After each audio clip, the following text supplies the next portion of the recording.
Welcome to I news. నేరం చేస్తే చట్టం పంజా నుంచి తప్పించుకోవటం అసాధ్యమని ఎప్పుడు చెప్తూ ఉంటారు.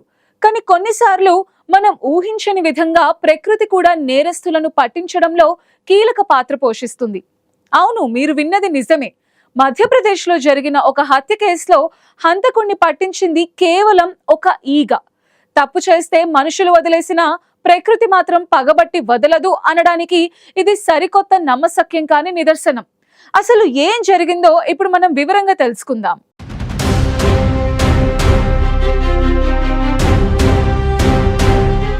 ఈ అద్భుతమైన ఆశ్చర్యకరమైన ఘటన మధ్యప్రదేశ్లోని డియోఘర్ పరిధిలో చోటు చేసుకుంది. అక్కడ మనోజ్, ధరమ్ అనే ఇద్దరు వ్యక్తుల మధ్య చిన్నపాటి గొడవ జరిగింది.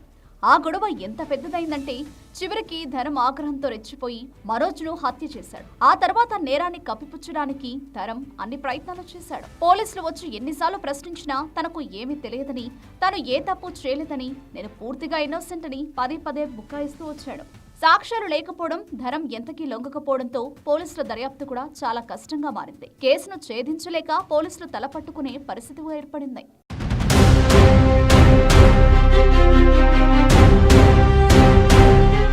అయితే ఒక చిన్న విషయం ఈ కేసులో ఊహించని మలుపు తిప్పింది. పోలీసులు ధరమ్ను చివరిసారిగా ప్రశ్నిస్తున్న సమయంలో అక్కడున్న ఓ పోలీస్ అధికారికి ఒక విషయం తట్టింది. ధరమ్ ధరించిన దుస్తులపై కొన్ని ఈగలు వాలడం ఆయన గమనించారు. సాధారణంగా ఈగలు కుళ్ళిపోయిన పదార్థాల వద్దకు లేదా రక్తం వాసన ఉన్న చోటికి వస్తుంటాయి. ఈ చిన్నపాటి గమనికి ఆ అధికారిలో బలమైన అనుమానాన్ని రేకెత్తించి అదొక కీలక ఆధారంగా మారగలదని ఆయన కనిపించింది. వెంటనే ఎవరికీ అనుమానం రాకుండా ధరమ్ ధరించిన చొక్కాను జాగ్రత్తగా తీసి ఫోరెన్సిక్ టెస్టుకు పంపించాడు.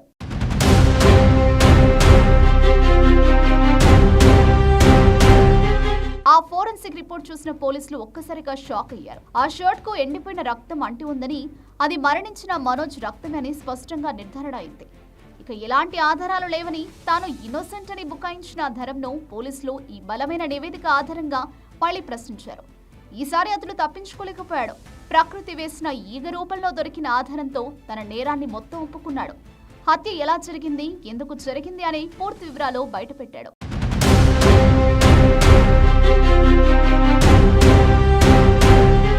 చూసారా, అత్యంత క్లిష్టమైనదిగా మారిన ఒక హత్య కేసును కేవలం కొన్ని ఈగలు ఇచ్చిన ఒక చిన్న ఆధారంతో పోలీసులు ఎంత సులువుగా ఛేదించారో. ఇది కేవలం ఒక నేరం కాదు, ఇది ప్రకృతి న్యాయం. తప్పు చేస్తే చుట్టూ ఉండే మనుషులు వదిలేసినా, చట్టం నుంచి కొంతకాలం తప్పించుకున్నా ప్రకృతి మాత్రం పగబట్టి వదలదు అనడానికి ఈ సంఘటనే ఒక ప్రత్యక్ష నమ్మశక్యం కాని నిదర్శనం.